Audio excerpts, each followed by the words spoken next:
तो आज हम सीखेंगे लोरम इप्सन का यूज HTML5 में कैसे करते हैं। लोरम इप्सन ये टैग नहीं है, ये एक डमी टेक्स्ट है। समझो मुझे मेरे फ्रेंड ने कहा यार मेरे लिए एक वेबसाइट बना दे, तो मैं डायरेक्ट कोडिंग नहीं करूंगा, मैं वेबसाइट डिजाइन करूंगा। वेबसाइट में जितने भी वेब पेज होंगे उन सभी का डिजाइन बनाऊंगा, मैं फ्रेंड को दिखाऊंगा। उस डिजाइन में कुछ चेंजेस चाहिए होंगे तो चेंजेस करूंगा, फिर उसे वेबसाइट डिजाइन दिखाऊंगा। उसे डिजाइन पसंद आया तो फिर उसके बाद मैं कोडिंग करना स्टार्ट करूंगा। मैं ही नहीं, हर डेवलपर ये प्रोसेस फॉलो करता है। वेबसाइट डिजाइन अप्रूव होने के बाद कोडिंग करते समय हमें बस हर सेक्शन के हिसाब से कंटेंट टाइप करना होता है। वेबसाइट डिजाइन करते समय हमें एक सेक्शन में कोई भी कंटेंट लिखने की जरूरत नहीं है। तब हम डमी टेक्स्ट का यूज करते हैं, जिससे हमारा टाइपिंग का टाइम सेव होता है। डमी टेक्स्ट लिखने के लिए लोरेम इप्सन का यूज करते हैं। अभी मैं मेरी वेबसाइट का डिजाइन दिखाता हूँ। ये मेरी वेबसाइट है। ये सबसे ऊपर मेरा नाम है, ये नौबार है। यहाँ मैं जो सर्विस प्रोवाइड करता हूँ उसकी इंफॉर्मेशन लिखी हुई है। ये नीचे आप देख सकते हो, ये फुटर।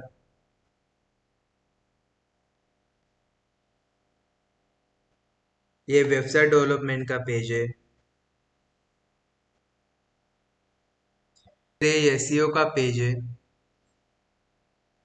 फिर एसएमएम का पेज है। फिर एसएमएम पेड ट्रैफिक का भी पेज है। फिर फिर सॉफ्टवेयर का पेज बना है। फिर एक अबाउट अस का एक पेज बना है। हर बिजनेस के हिसाब से ये अलग अलग टाइप के वेब पेज डिजाइन किए जाते हैं। मैंने अपनी वेबसाइट का डिजाइन सिंपल रखा है। यहाँ मैंने कोई एनिमेशन का यूज नहीं किया है। हर बिजनेस की अपनी अलग अलग रिक्वायरमेंट होती है, उस रिक्वायरमेंट के हिसाब से हम वेबसाइट डिजाइन करते हैं। और जिस पर्सन के लिए हमें वेबसाइट डिजाइन करनी होती है उस पर्सन को हम वेबसाइट का डिजाइन दिखाते हैं। फिर वेबसाइट का डिजाइन अप्रूव होने के बाद वेबसाइट डेवलपमेंट का काम शुरू करते हैं। तो अभी आपने देखा कि मेरी वेबसाइट में बहुत सारे पेजेस है। एक पेज पर हर एक सेक्शन में अलग कंटेंट है। समझो मैंने वेबसाइट का डिजाइन बनाए बिना डायरेक्ट 8-10 दिन लगाकर कोडिंग करके वेबसाइट बनाई, और फिर वो वेबसाइट मेरे फ्रेंड को दिखाई और बोला भाई ये देख तेरी वेबसाइट बन गई है। या तो मेरे फ्रेंड को वो वेबसाइट बहुत अच्छी लग सकती है या अच्छी नहीं भी लग सकती है। तो फिर वो बोलेगा यार ये वाला सेक्शन है ना, ये ऊपर रख, या फिर ये डिजाइन बदल, या फिर इसमें एनिमेशन ऐड कर। ये तो कोई वर्ड डॉक्यूमेंट है नहीं, बस टाइप करो काम खत्म। हमें अलग अलग सेक्शन में अलग अलग टैग यूज करने होते हैं, एट्रीब्यूट्स यूज करने होते हैं, CSS जावास्क्रिप्ट यूज करने होते हैं।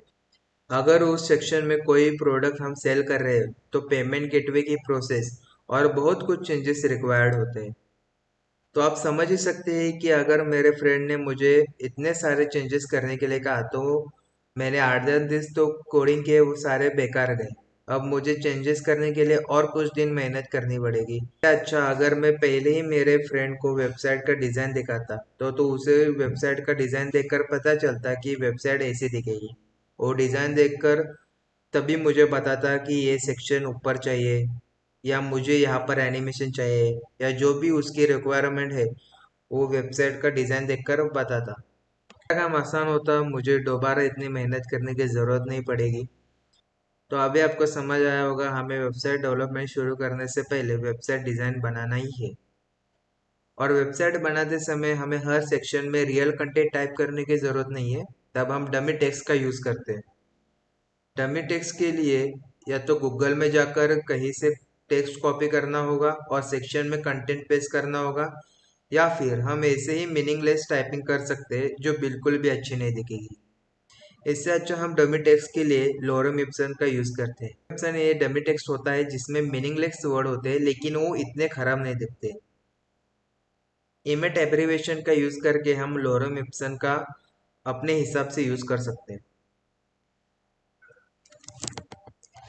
अभी मैं VS कोड में जाता हूँ। अभी समझो मुझे बॉडी टैग में 6 वर्ड्स लिखने हैं, तो उसके लिए मैं क्या करूँगा, लोरेम लिखूंगा, फिर 6 टाइप करूँगा और एंटर क्लिक करूँगा। तो यहाँ पे 6 वर्ड्स आ गए हैं। ये मीनिंगलेस वर्ड्स होते हैं। मैं गोला पे क्लिक करूँगा।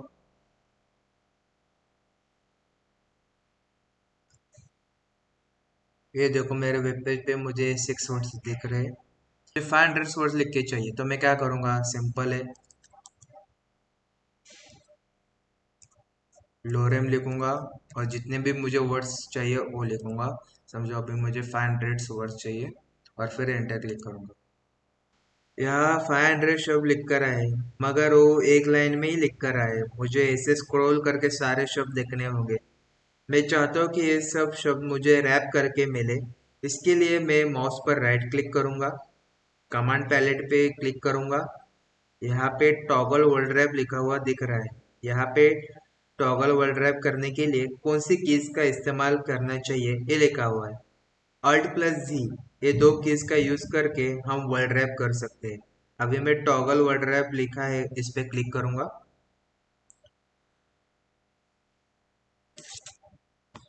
अब देखो सारे वर्ड्स रैप हुए हैं, ये अच्छा दिख रहा है।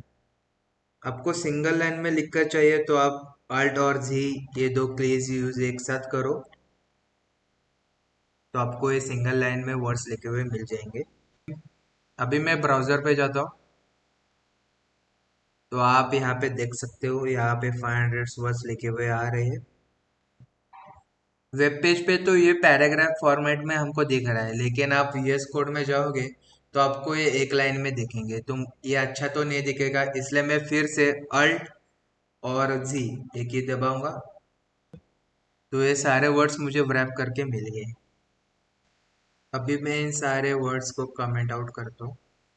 इसके लिए मैंने क्या क्या बताई थी याद है आपको, कंट्रोल और फॉरवर्ड स्लैश। अब मुझे वेब पेज पे जिसमें डमी टेक्स्ट होगा ऐसे 6 पैराग्राफ चाहिए, तो उसके लिए क्या करना पड़ेगा देखिए। मैं मैं अभी पी टाइप करूंगा, उसके बाद ये जो स्टार का सिंबल है इसे यूज करूंगा। इस स्टार के सिंबल को एस्ट्रिक कहते हैं। एस्ट्रिक सिंबल का यूज मल्टीप्लिकेशन करने के लिए करते हैं। एस्ट्रिक सिंबल के बाद मैं 6 ये नंबर टाइप करूंगा, फिर मैं ग्रेटर देन सिंबल का यूज करूंगा,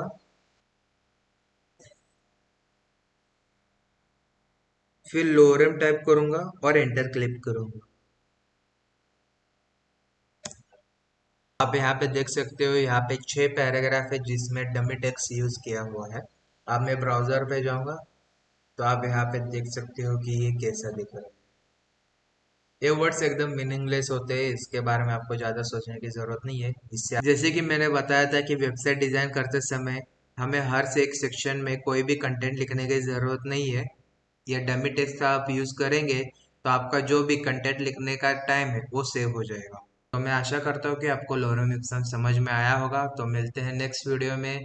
सी यू सून, स्टे ट्यून।